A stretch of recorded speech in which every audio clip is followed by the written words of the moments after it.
Here we're standing in front of a case that I'm very proud of. I've had all of these magazines, American Farriers Journals, up there in a deal where people couldn't see them. I wish there was a way that you could just lay them out there and people could look through them, but they're getting some age on them and they tear up real easy and people seem to run off with them.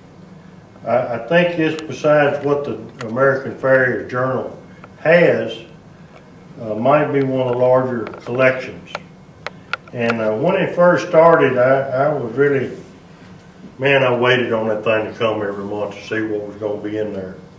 And one of my favorite things when it started was a deal on the front cover, what's this? Now here's a picture of a horseshoe, and there's the shoe right there that's in the picture.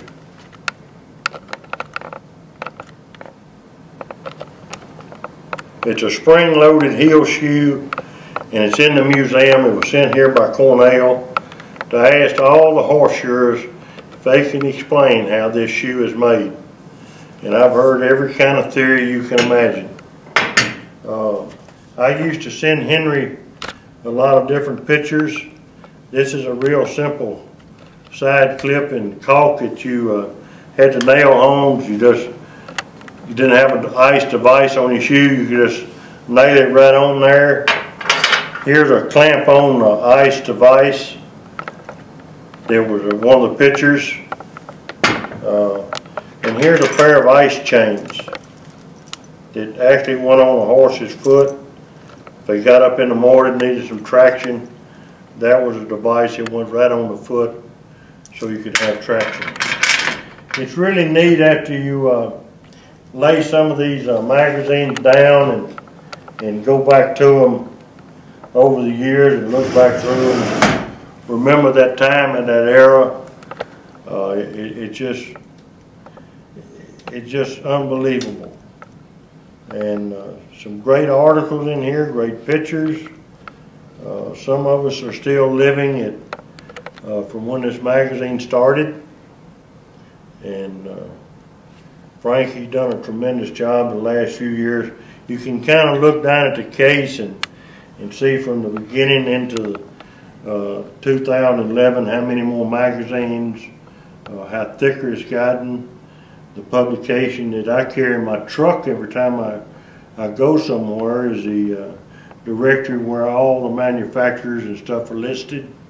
I actually got it out of my truck last week in Ohio,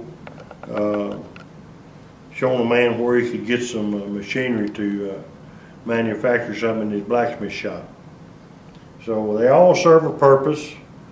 I've actually got an anvil over here that 2 years ago I put an ad in a journal at the convention looking for a particular anvil. Man, I thought I'd done wasted that money on that ad. And about 3 months into the time frame of putting the ad out, the man that made the anvil, his sister called me. And she had a niece that worked for a veterinarian, and she saw the Farriers Journal at the vet clinic where she works, and they wanted to know why I wanted one of Scott Thompson's anvils. Why did the museum want it? I said, because it's unusual, and I remember telling him about that anvil back in 1979. He actually put up the tape measure on the side of that anvil. And the museum, I collect unusual anvils. And I saw one at the Arabian Nationals the year before, and that ad came together. Well, that family located one for me, but it wasn't the one I was looking for. So about the end of the year, I just kind of give up. Got a phone call one night from a lady in Temecula, California. She said, Mr. Liles, said, my daughter found a thing on the internet that you're looking for, a Scott Thompson anvil. I said, yes, ma'am. She said, I've got one in my backyard. I said, I'll be out there in 2 days. I drove 1,500 miles to get that anvil, but it turned up out of that ad in the American Farriers Journal.